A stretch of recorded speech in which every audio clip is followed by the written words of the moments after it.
Welcome to Buried Secrets, a podcast about the paranormal, the occult, and weird and forgotten history. I'm Chris. If you listened to the last episode, then you know that as part of my interminable series on Fordham University's history and hauntings, I wanted to spend a couple episodes looking at theories behind why different places are haunted, and then kind of try to apply some of those theories to some of the Fordham hauntings I've been looking at, and just explore some of the thoughts that people have behind what causes hauntings and the strange and anomalous in general.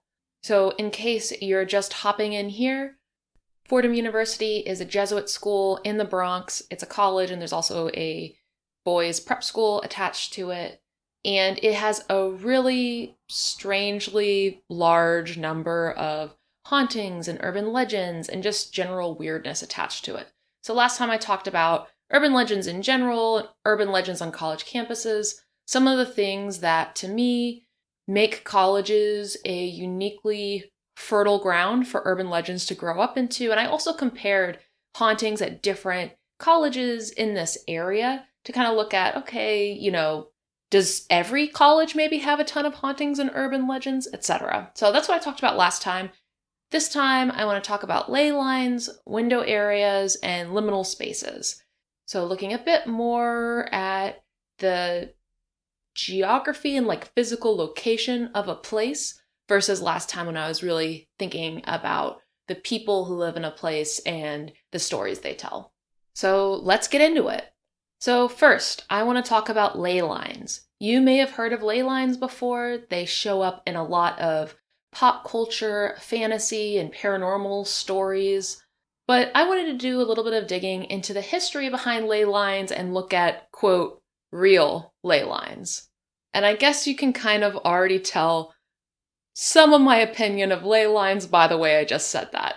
At any rate, the quick and dirty definition of a ley line is basically a straight line drawn between important historic structures and landmarks that supposedly have connections to paranormal phenomena, maybe earth energies, etc.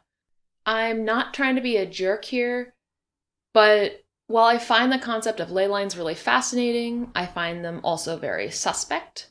Though I am interested in the ways that perhaps there could be something at work in a place that might cause paranormal or anomalous phenomena. So anyway, I was familiar with ley lines because, as I mentioned, it's in a lot of pop culture stuff. But while I was doing this series, I got really interested in the question of, does Fordham University lay on a ley line? I really wanted to know the answer to that question, and in digging into that, I found a little bit of a can of worms. But let's get to the origin of ley lines. Where did this concept come from? I mentioned last time that I read a book called Magic in the Landscape, Earth Mysteries, and Geomancy by Nigel Pennick. And that book gave me a pretty good background on where this ley terminology comes from. So the book talks about Alfred Watkins, an amateur archaeologist in England, who in the 1920s coined the term ley line. I think he maybe just called it leys. I don't think he called it ley line. But basically, he was looking at lines on a map that connected different parts of the landscape, ancient sites. In that part of the world, there's a lot of standing stones, etc. So he was looking at a lot of that. And the book goes on to talk about how Watkins' discovery, in quotation marks, of ley lines wasn't really an original idea, but like I said, Watkins was the one who called it ley. He published a book in 1925 called The Old Straight Track, which then became popular in the 60s and 70s, and there was this resurgence of interest in the topic.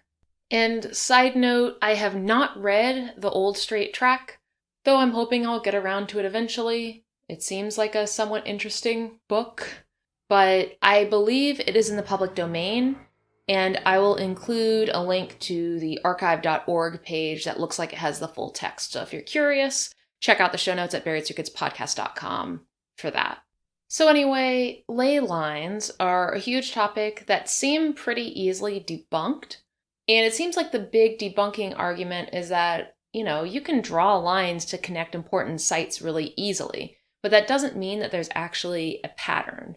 I think I saw a map somewhere where someone looked at, I don't remember if it was New York City or London or what, probably New York. And this person drew like a line between pizza restaurants in New York City, right? Like you draw a straight line and look, there's all these things there. Something like that. You could do that with a lot of different things, but it doesn't necessarily mean that you're on to some sort of earth energy thing. It's exactly the sort of concept that you would expect a English amateur archaeologist to make up while walking around the countryside. But that being said, I still find the concept really interesting. So, as I was doing my research, I really wanted to find a high quality, detailed map of supposed ley lines that cross through the US. I figured someone must have overlaid these lines over, like a Google map or something that you can zoom in on, see exactly where they are, etc. Also, I'm a little embarrassed to admit that pop culture perhaps colored my idea of ley lines a little bit coming into this, because while I don't think that the 2016 Lady Ghostbusters movie is a good film, I do own it, and I've watched it more times than I care to admit. And obviously, nothing about that movie is realistic down to them making up subway stations and stuff. So of course the paranormal stuff is very made up. But there's a whole plot point that hinges on them reviewing a map of ley lines in New York City. And, in this fake Hollywood movie ley line map, there are, of course, all these different ley lines crisscrossing the city, etc., etc. But as far as I can tell, the ley line maps that exist of at least this region of the United States mostly exist as somewhat low-resolution JPEGs. The most reliable of sources, blurry JPEGs. So it's very hard to see where these lines are supposed to go through, but as far as I can tell, it seems that there are supposedly 2 ley lines in New York State. One that passes through upstate and one that passes through Long Island. And it was when I started reading about I'm probably going to say this wrong because I always mispronounce the Long Island places. I'm sorry. When I was reading about the Hammonasset line, which starts in Montauk, Long Island, I started to get this sort of bad feeling about ley lines, and that was confirmed when I quickly ended up on the website of one Graham Hancock, whose name set off some alarm bells for me. And I was trying to remember where I knew his name from. And then I looked it up and confirmed that some of his books have been characterized as supporting ultra far right anti-Semitic conspiracy theories. He's one of those people who's published all these books that sound really smart and sort of like Da Vinci Code or National Treasure like, about people finding the real truth behind things. But it's like dressed up, it's conspiracy theory dressed up in like a respectable academic garb or whatever. And of course his books aren't fiction. They claim to be nonfiction. I found a 2018 article on the Southern Poverty Law Center's website that mentions Graham Hancock, and the title of the article is Close Encounters of the Racist Kind, which talks about links between ancient alien theories and the far right. So I guess you can Google that if you want to know more about it, but you probably shouldn't. There's also a great episode of a podcast that I've mentioned before called QAnon Anonymous, which is all about conspiracy theories with a focus on right-wing conspiracy theories. And it talks about the History Channel and how it became all about ancient aliens and all the really bad, scary stuff tied up in that whole scene. So if you want to learn more about that, I think it's one of their Patreon episodes maybe, but it is a really good look at how this weird quasi-intellectual, conspiratorial type of thinking was popularized in part by these ancient alien shows and stuff. Now, to be clear, I am, of course, not saying that everyone who's interested in ley lines is racist or far right or anything like that. Not at all. But I do think that when you look into ley lines and consider whether it might be a valid thing, you should be very careful to be a filter and not a sponge. And think critically. But as usual, I digress, and to make a long story long, I determined that ley lines weren't really going to help me explain anything going on at Fordham. Fordham also doesn't lie on any kind of latitude that's known for weirdness, and the New York ley lines don't really come close to Fordham. Not at all. Not even a little bit. However, all of this reading into ley lines led me to learning about psychogeography, which is a sort of vague concept that I mentioned in the last episode, which I only sort of understand, but the conclusion that I drew from reading what I did about psychogeography was this. The way people interact with a place and each other might have complex repercussions that affect the paranormal. The paths that people take, walking paths, trails, train routes, roads, rivers and shipping routes, etc., are important. And to me, thinking about that, I kind of feel like the paths that people take might be much more important than ley lines. And as I was thinking about it, because, despite my skepticism about ley lines, I was really hoping that I would look at a map and see that Fordham lay right smack dab in the middle of one, and I could be like, see, it's a ley line. But obviously that's not the case, and then I started thinking and I was like, well, who cares if there are no ley lines going through New York City? If a ley line is defined by connecting the dots between important places, then basically every street in New York City is a ley line. Because so much history has happened here, important events, famous buildings, the lives being lived by a very high density of people for hundreds of years, and many, many people prior to those centuries of settler colonialism. There's a very, very, very long history to this area, and many present-day streets in New York City grew out of old walking paths that have been around for hundreds or maybe even thousands of years. I don't want to get too sidetracked about this, because in the process of researching this episode, I've spent, let's call it tens of hours, poring over old books and maps and newer, not exactly accurate books.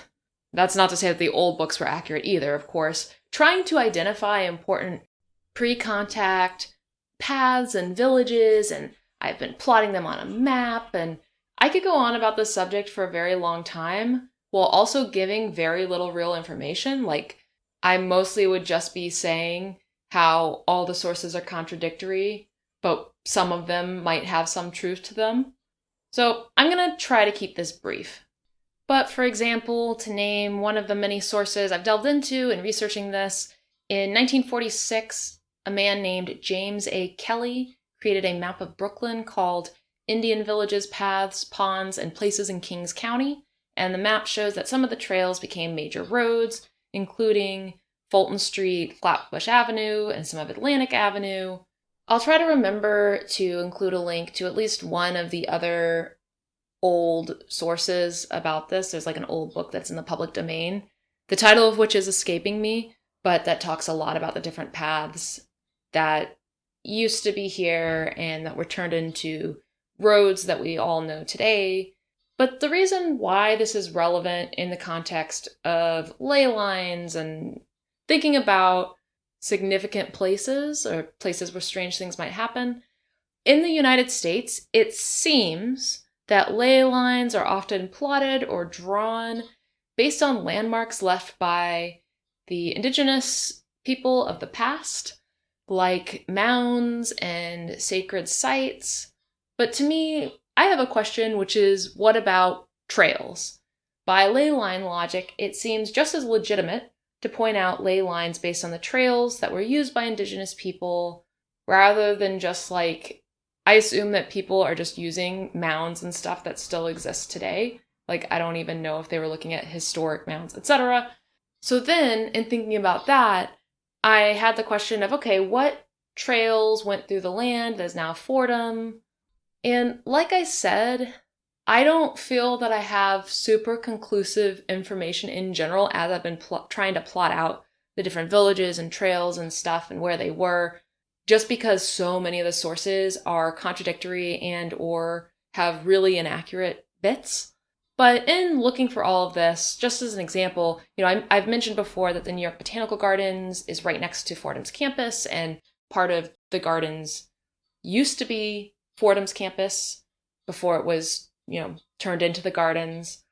So I found some teacher guides on their website. So I found one called Outdoor Self-Guided Visit, Westchester Indian Trail Walk. So I went in to read a little bit of that. The southern branch of the Westchester Indian Trail came across Fordham University's campus through present-day garden land and made its way to a ford across the Bronx River, about 150 feet north of the Pelham Parkway Bridge. There was a crossover trail, the Aquahung Trail, and I just want to apologize in advance for the way I pronounce things. I'm sure I'm mispronouncing some things, and it's really hard to find accurate information about how I should be pronouncing things. So anyway, there was the crossover trail, which followed the east side of the river and connected the south and north branches of the Westchester Trail. The Siwanoy Munsee dialect-speaking occupied the east side of the Bronx River, and the Wecquaesek Renenu dialect-speaking occupied the west side. But both tribes traversed both sides of the property. There were no permanent dwellings on garden property, but there was at least one further south alongside the present-day zoo. Which, side note, that's right next to the gardens and Fordham. So to keep reading a little bit more, at least 2 middens, shell piles, were revealed on garden grounds. One on the hillside where the present-day Ruth Howell family garden is located, and another located at Daffodil Hill. I will say the full sources for this teacher guide weren't really cited, and like I said, many of the sources I found aren't exactly accurate. So you should take this historical information with a grain of salt rather than accepting that it's 100% accurate. But what it does tell us is, of course, we know folks were living in the area pre-contact, and I think it's worth noting as well that there is a really important archaeological find on the garden's grounds. A turtle pictograph was found on a rock in the garden in the 1980s, and the pictograph is thought to be between 400 and 1,000 years old, so it's a really significant find. And I just wanted to read a little bit from a New York Times article about it in March 1988. For the first springtime since it was given form by Delaware Indians some 400 to 1,000 years ago, perhaps as a clan design, a hunting ground designation, or symbol of the creation myth, the turtle will be far from its original home on a bluff above a gentle bend in the river. I'm not totally sure how accurate those theories are, but my understanding is that the stone with the pictograph was brought indoors, and it sounds like it's still in the garden's grounds. Sounds like in their archives somewhere, basically. Based on what I read online, it's really unclear whether casual visitors can see it now. So anyway, to get back to my original point, I'm certainly not trying to say that Fordham is haunted because historic trails went through it or near it. There's plenty of irresponsible urban legends claiming that artifacts and sacred sites from indigenous people make a place haunted, and I do not want to add to that. But I bring up all of this because I want to challenge and complicate the idea of ley lines a bit and just throw out some alternatives for thinking about important places and connections between places, because the truest connection between important sites are the trails that people walk, not a random straight line that someone draws on a map, right? because people don't walk in random straight lines.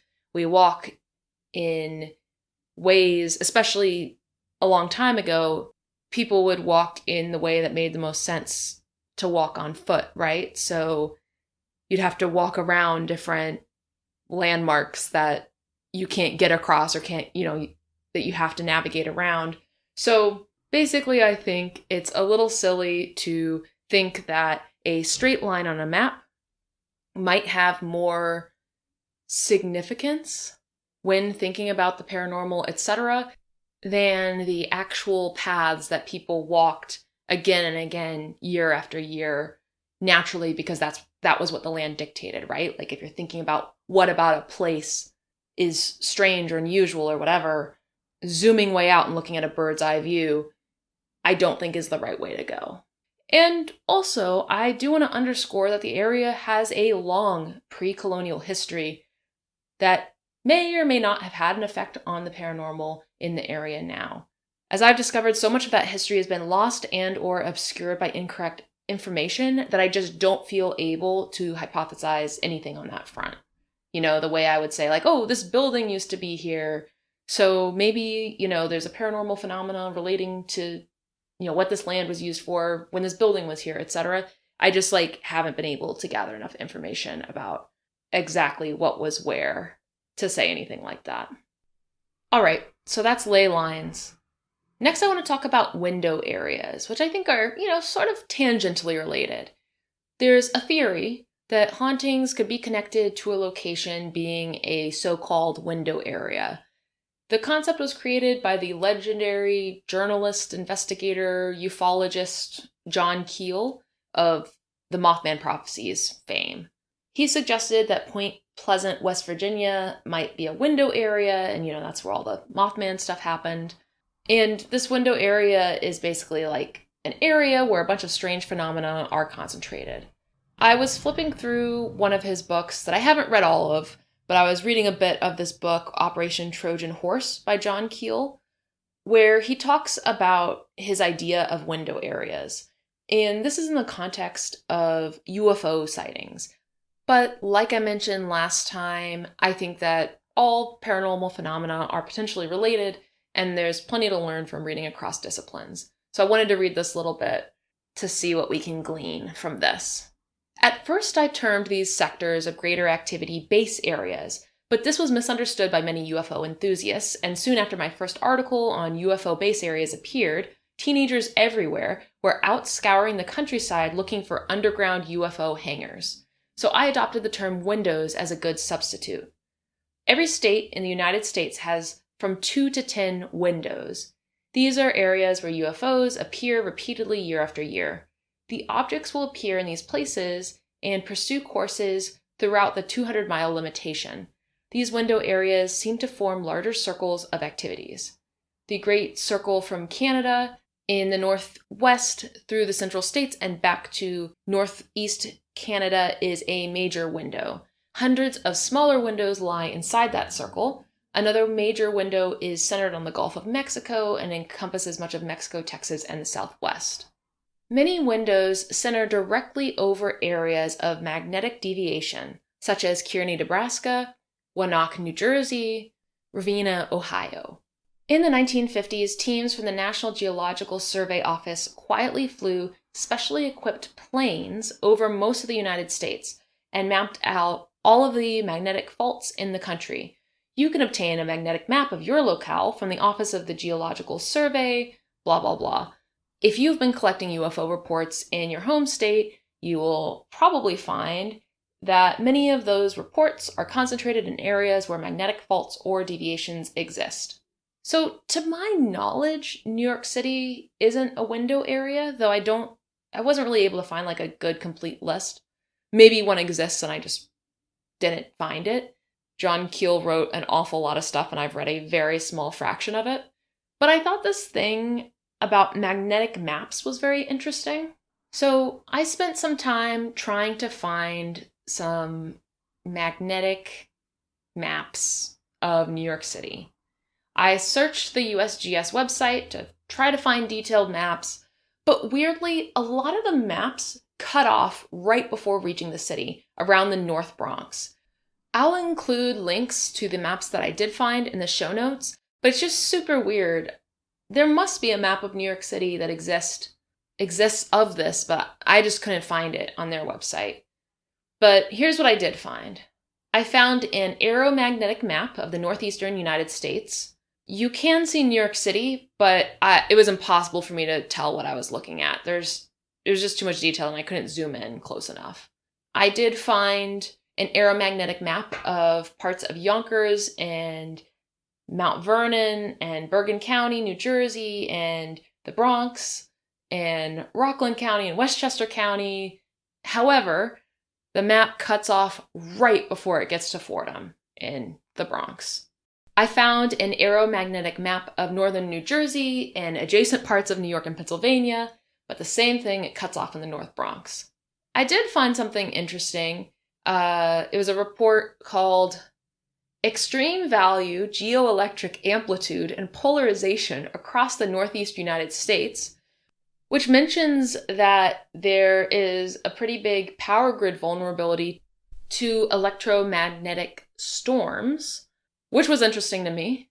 And it had this interesting little sentence: results reported here inform utility companies and projects for evaluating and managing the response of power grid systems to the deleterious effects of magnetic disturbance, which I just found interesting because it was kind of a confirmation that, like, no, it's a real thing. There's these weird storms, electromagnetic storms.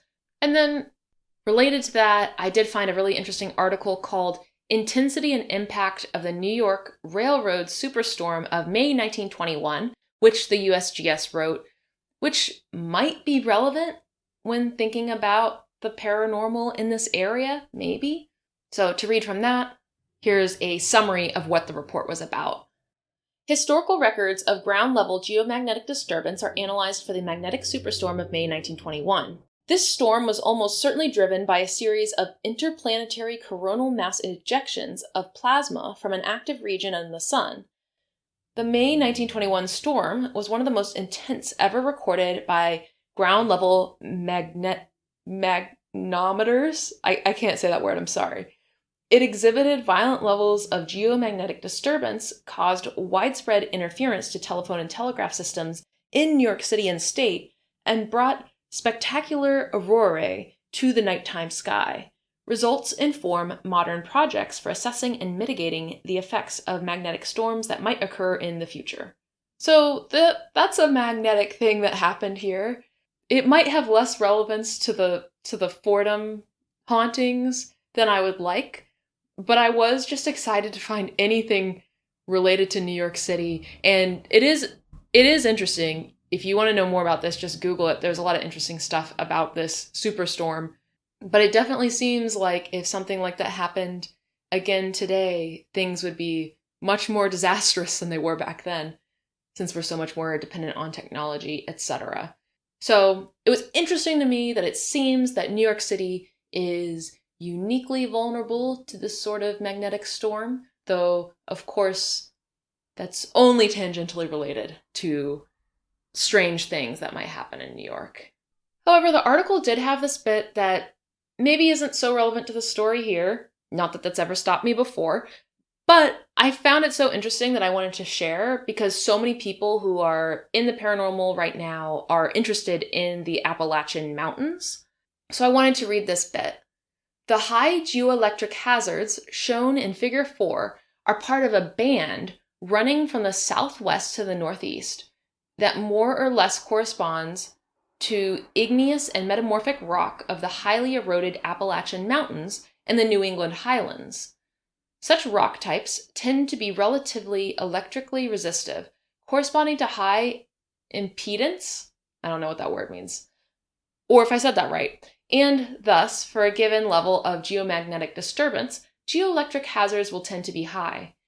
In contrast, low geoelectric hazards are seen in the northwest across the sedimentary rocks of Appalachian Plateau. Such rock types tend to be relatively electrically conductive, corresponding to low impedance, and for a given level of geomagnetic disturbance, lower geoelectric hazards, Notably, geoelectric hazards are relatively high around New York City and southeast New York State. So I don't know enough about science things to say if that could say anything about the paranormal in the area, but I'll include a link to this report. So if you're a person who understands science things and you're curious, you can read it.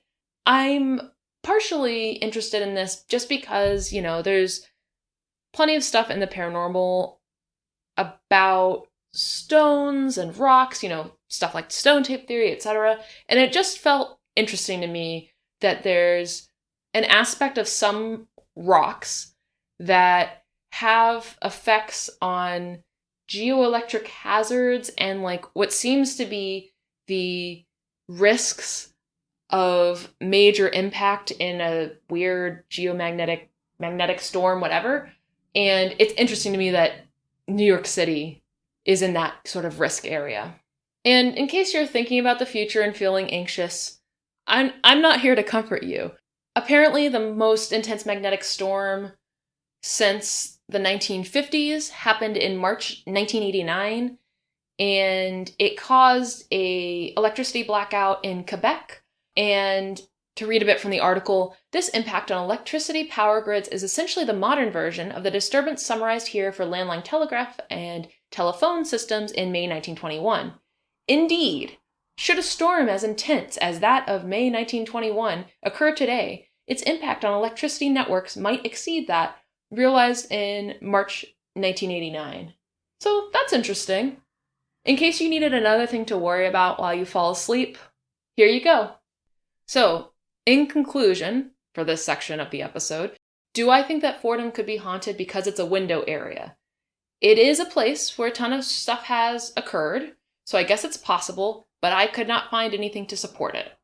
There are no UFO sightings that I am aware of in the area, and no magnetic anomalies that I've found, aside from the ominous thing about geoelectric hazards being high in New York City. But I think all of this is interesting, and if you haven't guessed already, I'm basically using the Fordham hauntings as a MacGuffin to look at all these interesting theories behind the paranormal and hauntings on these couple episodes. So while I am interested in ruling out theories, I'm also just interested in exploring them. So the last things that I wanted to talk about in this episode are liminal spaces or liminality. Liminal space is a huge buzzword right now. I feel like it's the kind of term that will soon become almost meaningless if it isn't already.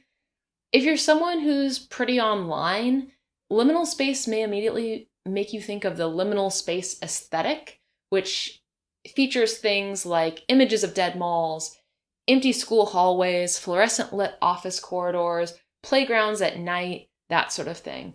These sorts of images, which are very unsettling but also very compelling, have become popular enough that the aesthetics wiki has a whole page on it, which I'll link to in the show notes if you want to take a look.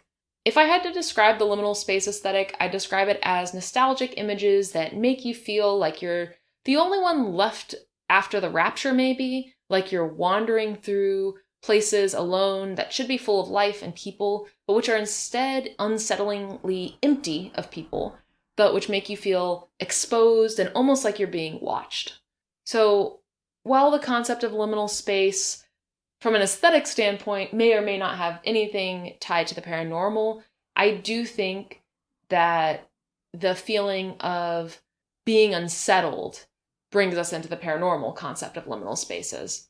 If you're steeped in the paranormal, you probably think of liminal spaces as places in between other places, right? So hallways, bridges, staircases, and other places that you pass through on your way to somewhere else. You might also be used to hearing liminality talked about in terms of life stages. So a liminal time in your life would be a time of transition, a rite of passage, maybe even an initiation. So you may see what I'm getting at here. For people who attend universities, that time is likely a very liminal time in their lives. For example, if you're a residential student, you've left the home you grew up in, but you likely aren't working full-time yet. With college, there's this idea of figuring out what you want to do in your career, but also figuring out who you are, that self-discovery can be somewhat tame and straightforward, but it often isn't. College is often billed as a last hurrah for people. Some folks treat college as almost like a 4-ish year-long bachelor's party thrown for their impending marriage to adulthood, and act like it's a time when you can and must do all the foolish things you wanted to do before having to grow up. I think that's a pretty damaging and scary way to think, but that's definitely the way college is often talked about. On the other hand, or maybe the same hand for some folks, many people, myself included, find that in college they might experience some somewhat major mental health crises, which ends up turning the college experience into a highly emotionally charged trial by fire, perhaps. So in a lot of different ways, there can be a lot of unusual and uncanny experiences that happen to you in this very transitional time.